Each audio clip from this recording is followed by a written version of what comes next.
It's 18 years, I think, this year since your brother Seán passed away, and that was that horrible year in 2003 where we lost the three jockeys in Ireland. But in the context of that, and also your father Tom being a trainer in the Midlands, who's without a doubt one of the most popular trainers in the game as well, what did this mean to your family?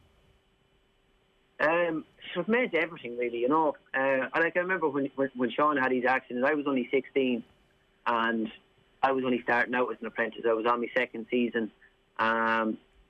And at that time, it was kind of hard to wonder, you know, for my family, like, I was thinking, should I stay going riding now, or should I maybe look for a different career? Because, you know, it really hit my family hard, and it hit me hard as well.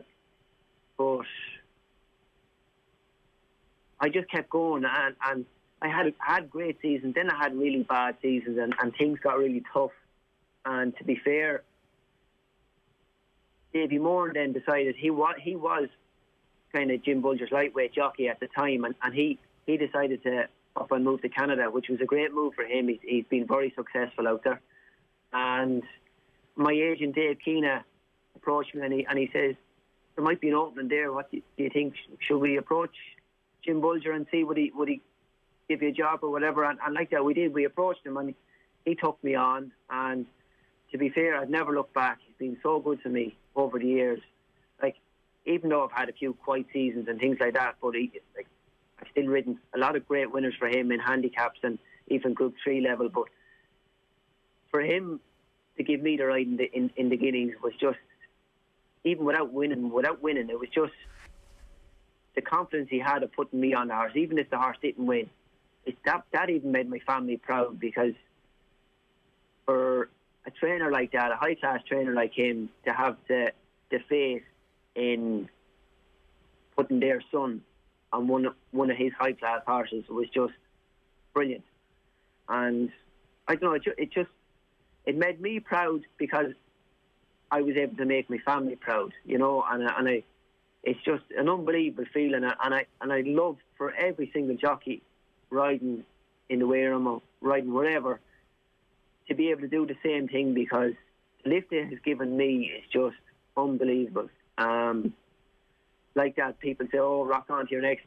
If I never rode another classic winner, that day was just unbelievable, so special, very emotional, and I just got a great kick out of it.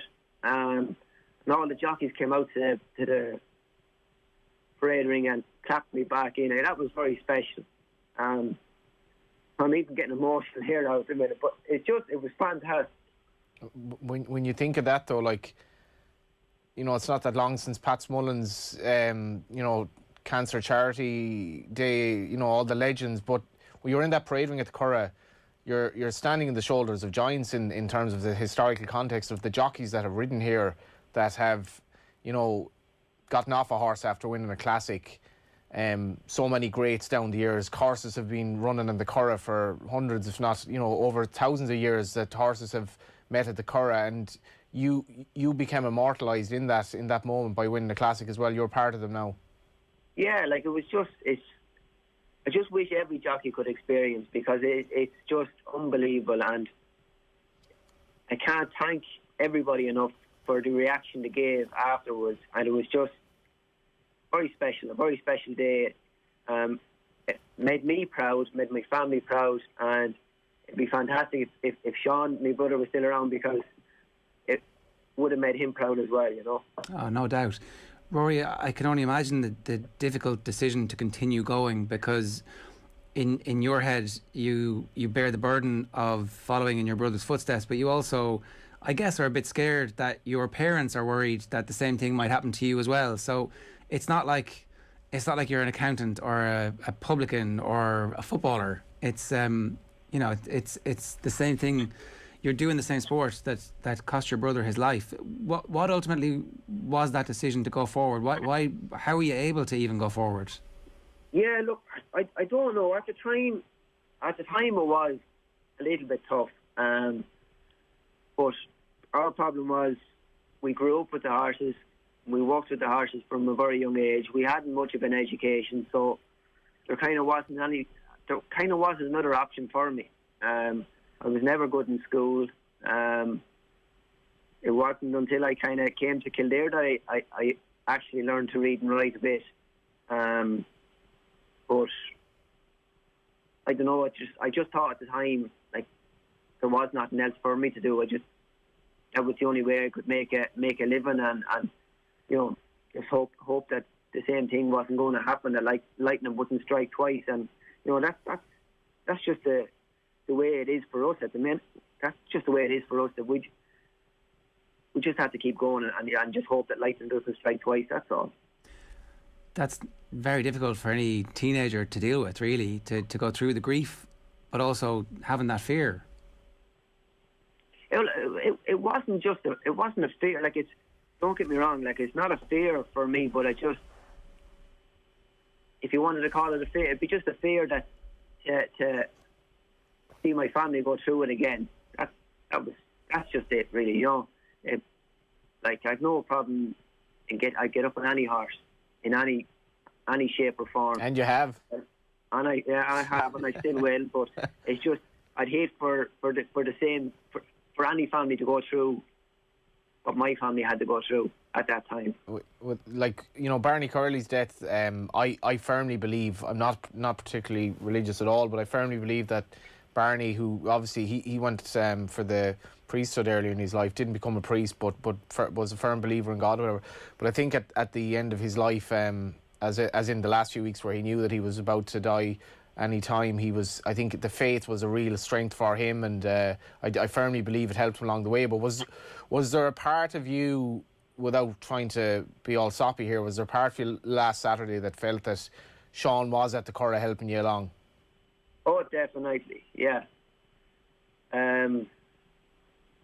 Definitely. Like, it's something you think of even before you go out to ride. You'd be going out to riding the race, and you say, you'd be nearly saying, "Geez, Seán, give us a little hand here now today, maybe," or whatever. Do you know what I mean? And I won't lie, I did before the Curragh. I was cantering down to the start on Max Sweeney, and I said, "Give us a little bit of help today. Be great if it could happen." And he gave me just a little bit of help because we just won a short head. What was the crack with your dad after? Did you just ring him and say, "Were you watching that?" Or would you believe I didn't actually ring him for, I'd say, till after the last race at the Curragh. That's a disgrace. Tom Cleary, he's just waiting for the phone to ring. And who are you ringing? Everyone in your phone book before him? No, I didn't ring anyone. I rang the boss, and he just says, "Well done." And then I started breaking out, broke down, and I said, "Look, I can't talk now, I'll ring you later." He goes, "Sure, go on, I'll talk to you later." And that was it. So I rang him then later on in the evening, and sure, it was great.